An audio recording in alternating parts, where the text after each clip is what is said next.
कभी कभी बॉलीवुड सिर्फ कहानियां नहीं सुनाता, कभी कभी वो हमें आईना दिखाता है। एक ऐसा आईना जिसमें हम अपना फ्यूचर देख सकते हैं। लेकिन प्रॉब्लम ये है, जब वार्निंग एंटरटेनमेंट के रूप में दी जाती है तो अक्सर लोग उसे वार्निंग समझते ही नहीं। सालों पहले कुछ फिल्म मेकर्स ने ऐसे वर्ल्ड्स क्रिएट किए जहां क्लाइमेट कोलैप्स हो चुका था, टेक्नोलॉजी इंसान पर हावी हो चुकी थी, नेचर सिर्फ हिस्ट्री बुक्स का हिस्सा बन गई थी और सच और झूठ के बीच की लाइन लगभग मिटा दी गई थी। उस वक्त ये सब साइंस फिक्शन लगता था, आज शायद इतना फिक्शन नहीं लगता। तो सवाल ये है, क्या हॉलीवुड फ्यूचर प्रेडिक्ट कर रहा था या फिर वो सिर्फ उन डेंजर्स की तरफ इशारा कर रहा था जिन्हें कि हम देखना ही नहीं चाहते थे। तो चलिए शुरू करते हैं उन फिल्मों से जो शायद वार्निंग थी और जिन्हें दुनिया ने एंटरटेनमेंट समझकर इग्नोर कर दिया। Chapter number 1, the day after tomorrow, जब नेचर जवाब देती है।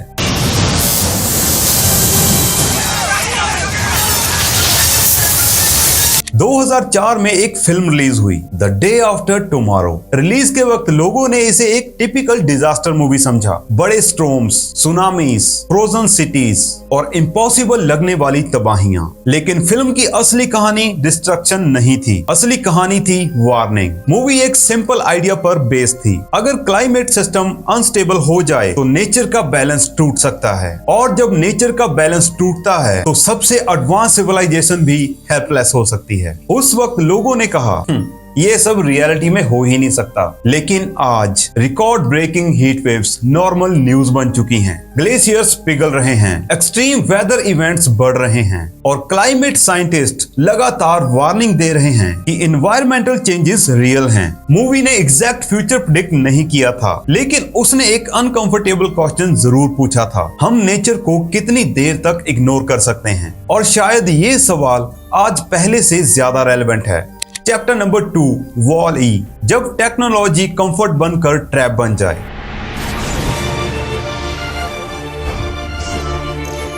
अगर किसी ने 2008 में कहा होता कि एक एनिमेटेड रोबोट फिल्म ह्यूमैनिटी के फ्यूचर पर सबसे डार्क कमेंट करेगी तो शायद उस वक्त कोई यकीन नहीं करता। लेकिन फिर आई वॉल-ई। सरफेस पर ये एक क्यूट रोबोट की स्टोरी थी, लेकिन अंदर से ये मॉडर्न सिविलाइजेशन की क्रिटिसिज्म थी। मूवी में हमारी पृथ्वी गार्बेज से भर चुकी होती है, सारे इंसान प्लेनेट छोड़ चुके होते हैं और जो लोग बचे हैं वो स्क्रीन्स और मशीन्स के बीच जी रहे होते हैं। उनकी जिंदगी कन्वीनियंट है लेकिन मीनिंगफुल नहीं। अगर आज हम अपने आसपास देखें तो कुछ चीजें फेमिलियर लगती हैं। हम सबका स्क्रीन टाइम बढ़ रहा है, डिजिटल डिपेंडेंसी बढ़ रही है और सुविधा हमारी डेली लाइफ का सेंटर बन चुकी है। गाइस, टेक्नोलॉजी प्रॉब्लम नहीं है, लेकिन मूवी एक वार्निंग देती है। अगर कन्वीनियंस ही जिंदगी का पर्पस बन जाए तो क्या हम प्रोग्रेस कर रहे हैं या धीरे धीरे डिस्कनेक्ट हो रहे हैं? चैप्टर नंबर 3, इंटरस्टेलर, जब इंसान अपने घर से भागने का सोचने लगे। क्रिस्टोफर नोलन की इंटरस्टेलर को अक्सर स्पेस एडवेंचर के रूप में देखा जाता है, लेकिन फिल्म का सबसे डिस्टर्बिंग हिस्सा स्पेस नहीं था, अर्थ थी। एक ऐसी अर्थ जहां फसलें फेल हो रही थी, फूड क्राइसिस बढ़ रहा था और इंसान सर्वाइवल मोड में जी रहा था। मूवी एक इमोशनल थॉट एक्सपेरिमेंट थी। अगर हम अपने प्लेनेट का ख्याल ना रखें तो क्या एक दिन हमें नया घर ढूंढना पड़ेगा? आज मार्स मिशन की बात होती है, स्पेस कॉलोनाइज डिस्कशंस की जाती हैं और इसी वजह से इंटरस्टेलर का मैसेज और पावरफुल लगता है। गाइस, ये मूवी कहना चाहती थी कि स्टार्स तक पहुंचना इंप्रेसिव है, लेकिन अपने घर को बचाना उससे भी ज्यादा इंपॉर्टेंट है। Chapter number 4, don't look up, जब सच सबके सामने हो और फिर भी कोई ना देखे।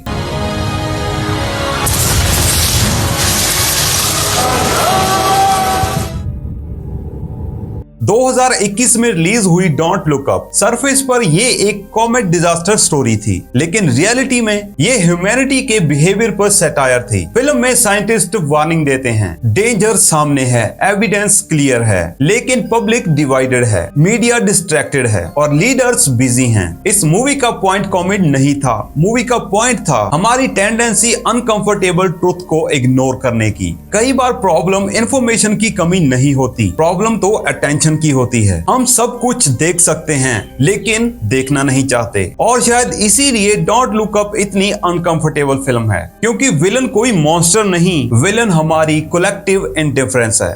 चैप्टर नंबर 5, अवतार, नेचर का प्राइस टैग।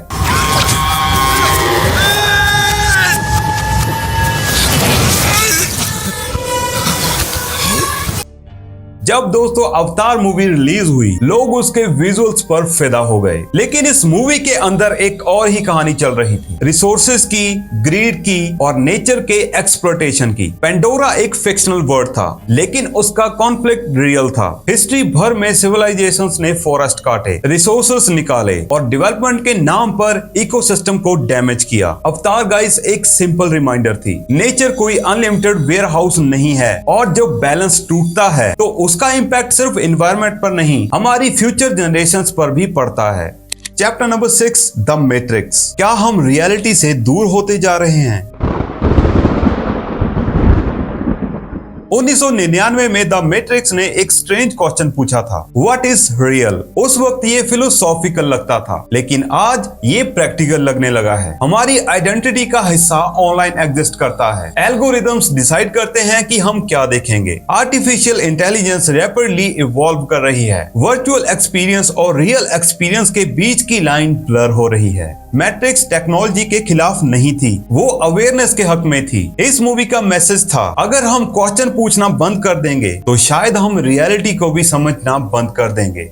हॉलीवुड ने फ्यूचर प्रिडिक्ट किया था, ऐसा कहना शायद एग्जैजरेशन होगा, लेकिन एक बात जरूर सच है, इन फिल्मों ने उन प्रॉब्लम्स की तरफ इशारा किया जो आज हमारे सामने खड़ी हैं। Climate concerns, technology dependence, information overload, environment damage और ह्यूमन ग्रीड। गाइस, वार्निंग्स हमेशा साइलेंस के साथ नहीं आती, कभी कभी वो मूवी टिकट्स के साथ आती हैं और शायद इसीलिए हम इन्हें सीरियस नहीं लेते। आज भी सवाल वही है, क्या हम इन वार्निंग से कुछ सीखेंगे या फिर फ्यूचर की जनरेशन हमारी कहानी को एक कॉशनरी टेल के रूप में देखेगी? हॉलीवुड हमें फ्यूचर प्रेडिक्ट नहीं कर रहा था, वो हमें प्रेजेंट समझा रहा था और शायद हमने बहुत देर तक उसकी बात सुनी ही नहीं। तो गाइज, ये आपको हमारा डिफरेंट वीडियो कैसा लगा हमें नीचे कमेंट करके बताना, और अगर आप ऐसा ही और डिटेल में वीडियो चाहते हो तो नीचे कमेंट कर दो, तो हम आपके लिए एक और अच्छा सा वीडियो लाएंगे। तो चलिए मिलते हैं किसी और वीडियो में। Tata bye bye.